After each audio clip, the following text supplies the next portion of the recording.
get here before they...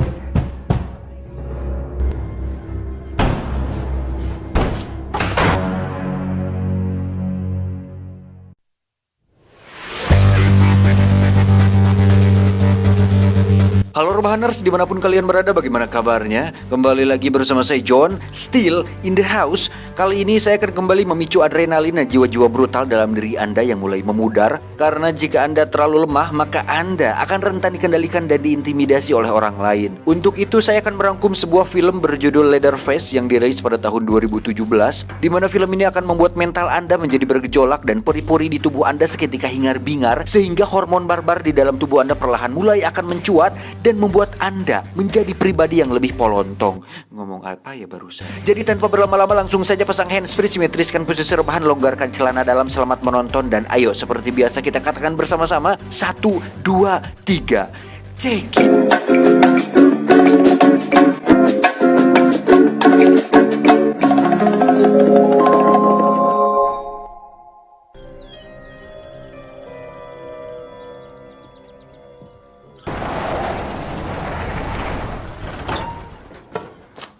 Kisah diawali dengan memperlihatkan sebuah keluarga psikopat yang tentu saja suka membunuh orang-orang, di mana di situ ada seorang pria atau korban yang akan mereka bunuh. Ini adalah Verna, ibu psikopat yang memiliki anak-anak psikopat juga. Namun ada satu anaknya yang berbeda dari yang lain, di mana dia merasa hal ini tidak benar dan bertentangan dengan norma-norma sosial dan budaya. Anak itu bernama Z. Ini dia. Dan kisah akan berfokus padanya. Jed, go! Go!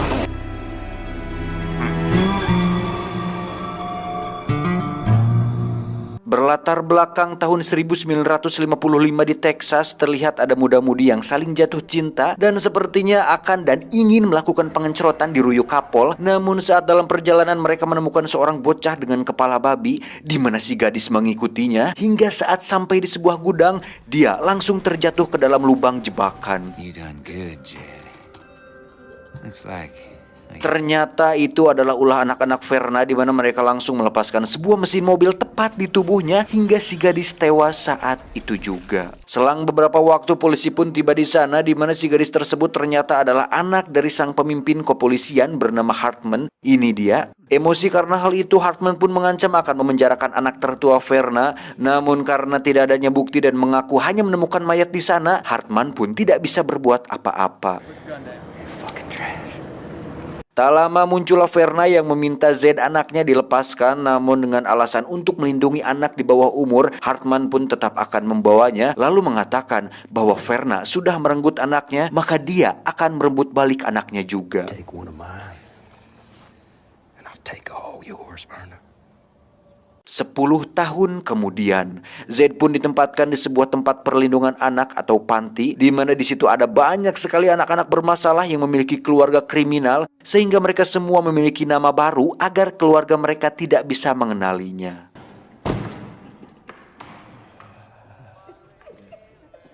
Dan setelah 10 tahun menunggu, Verna pun datang dengan seorang pengacara, di mana kini dia mengaku sudah menikah dengan seorang pria kaya dan merasa layak untuk merawat dan membawa kembali anaknya si Z. Tapi karena semua anak-anak di sana sudah berganti nama dan tak ada yang bisa mengenalinya, sang kepala fasilitas perlindungan ini pun menolak untuk meng-ACC permintaannya dan meminta Verna untuk pulang. Mandy be transferred to prison. You're a bastard. Hillbilly trash.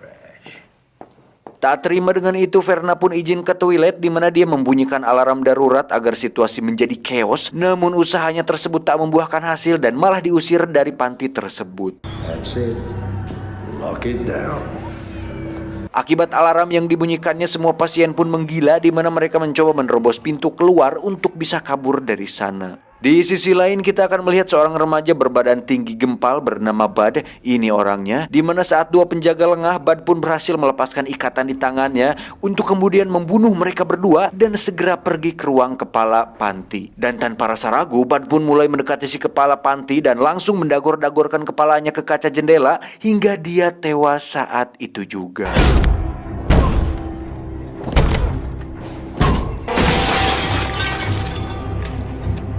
Dan dari semua kekacauan itu hanya ada 5 orang yang berhasil kabur. Yang pertama tentu saja ada Bud, si badan besar, si Ike sang ketua psikopat, Clarice si gadis psikopat sekaligus pacar dari si Ike ini, Jackson salah satu anak yang bisa dibilang paling normal di antara yang lain, dan terakhir mereka membawa seorang perawat cantik bernama Betty untuk dijadikan sandera jika tiba-tiba polisi menangkap mereka. Anyone bolts, and everyone dies. Change.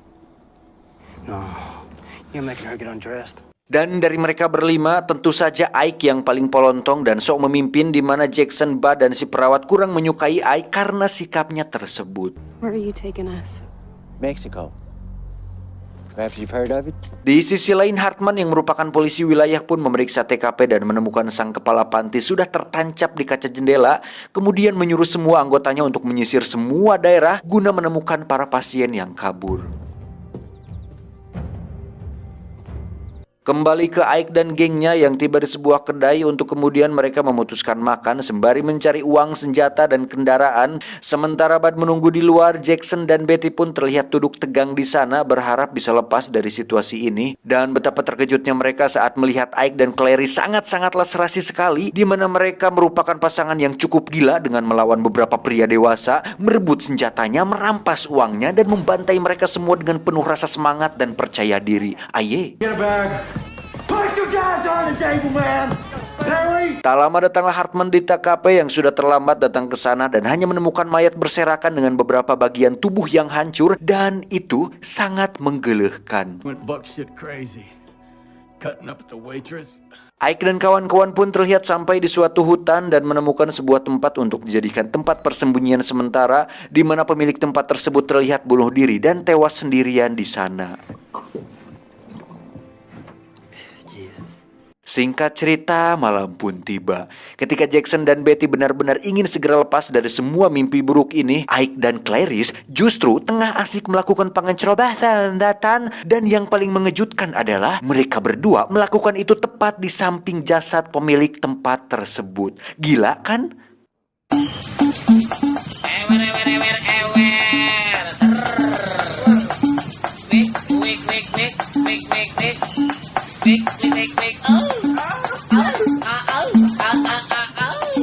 Saat tengah malam dan semua orang sudah tertidur lelap, Betty diam-diam mencoba kabur dari sana. Namun beberapa meter dia keluar, sudah ada Ike yang langsung menyergapnya. Dan tiba-tiba muncullah Jackson yang langsung memukulnya hingga mereka berdua terlibat pertarungan kecil. Tak lama Clarice dan Bud pun muncul, di mana dia mengancam akan membunuh Betty jika sekali lagi dia mencoba untuk kabur. Karena kejadian ini, Ike pun kesal kepada Bud yang ditugaskan untuk menjaga Betty dan menghina fisik dan kebodohannya akibat kelalaiannya tersebut. Dan Ike sudah sangat salah sekali telah mengatakan hal-hal sembarangan kepada Bud, karena Bud merupakan orang yang sangat baperan, di mana dia nekat memukul kepala Ike, menyeretnya, meletakkan gigi dan rahangnya ke batu, lalu menginjaknya sampai membuat kepala Ike pecah.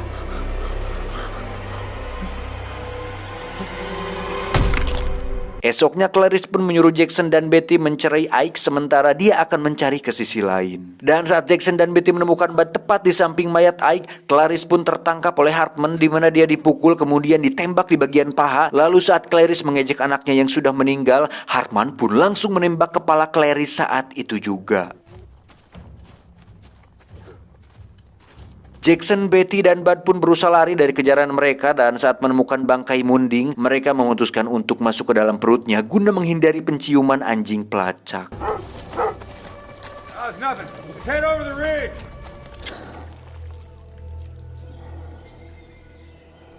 Saat sudah pergi, mereka bertiga pun membersihkan diri di walungan kecil atau biasa disebut kamalir atau sungai aliran air lah gitu, yang teh susah, dan kembali berjalan untuk mencari tempat sembunyi. Namun saat Betty melihat sebuah mobil polisi lewat, dia langsung meneriakinya dan meminta bantuan kepada polisi, yang mana hal itu menyebabkan Bud tewas saat dirinya akan menyerang polisi tersebut.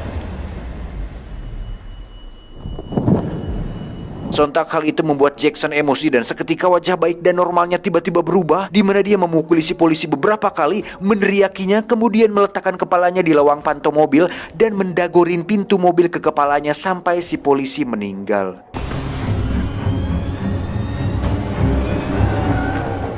Saat mereka pergi, Jackson yang tadinya nampak peduli kepada Betty ketika berubah menjadi marah karena jika bukan karena Betty yang memanggil polisi, maka Bud mungkin masih hidup. Tak lama, Hartman pun muncul dan menembaki mobil mereka, di mana wajah Jackson terserempet peluru yang membuat dirinya tampak mengerikan. Dan saat Betty hilang kendali, mobil mereka pun terguling yang menyebabkan mereka berdua tak sadarkan diri. Hartman pun membawa Betty dan Jackson ke gudang tempat anaknya dulu tewas, dan faktanya Jackson adalah si Jed alias anak Verna yang dulu dia bawa. Untuk membalaskan dendamnya, Hartman pun memancing Verna dan seluruh keluarganya datang, di mana dia berencana untuk menghabisi mereka semua, namun justru dialah yang harus tertangkap. Jed, you all right down there? Setelah mengetahui bahwa Jackson adalah Jed anak kesayangannya, Verna pun menjahit wajahnya dengan penuh kasih sayang dan memasangkan sebuah pengikat pada wajah Jed yang membuat dirinya terlihat seperti the real psikopat.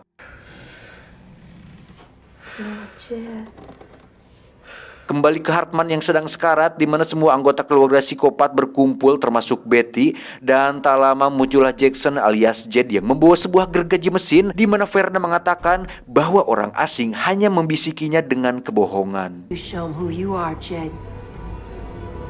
Look what that man did to your face. Dan tak butuh waktu lama untuk berpikir, Jed pun langsung menebas tubuh Hartman dengan sangat sadis. Dan saat mereka lengah, Betty pun berusaha kabur dari sana, untuk kemudian Zed mengejarnya dengan gergaji mesin.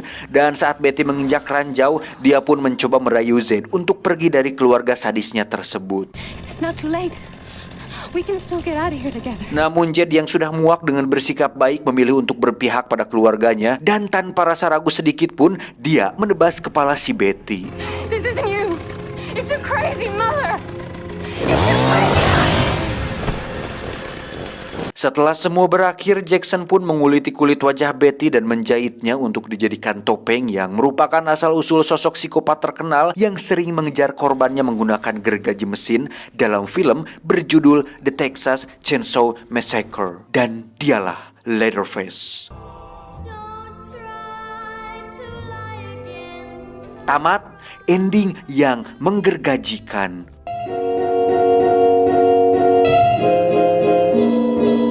Secara singkat, film ini mengisahkan masa muda dari sosok ikonik di film The Texas Chainsaw Massacre, yang mana film itu sendiri sangat terkenal sekitar tahun 70-an kalau nggak salah, dan meraih pendapatan lumayan karena dibuat beberapa seri atau sequel yang saat itu masih jarang film-film bertema gore atau sadis seperti ini. Kalau sekarang banyak, Quarantine, Saw gitu, kayak itulah. Dan di film ini kita akhirnya mengetahui asal usul kenapa si kuat bergergaji. Pesan yang bisa kita ambil dari film ini adalah bahwa memang beberapa orang jahat terbentuk dari orang baik yang tersakiti seperti Joker, namun terkadang orang jahat juga bisa tercipta dari keturunannya sendiri. Sehingga bisa diambil kesimpulan bahwa orang baik mungkin saja jahat dan orang jahat belum tentu juga baik. Saya John undur diri. Adios, tukang galon Venezuela. Sip, thank you semuanya. I love you. Sehat-sehat buat kalian. Bye-bye.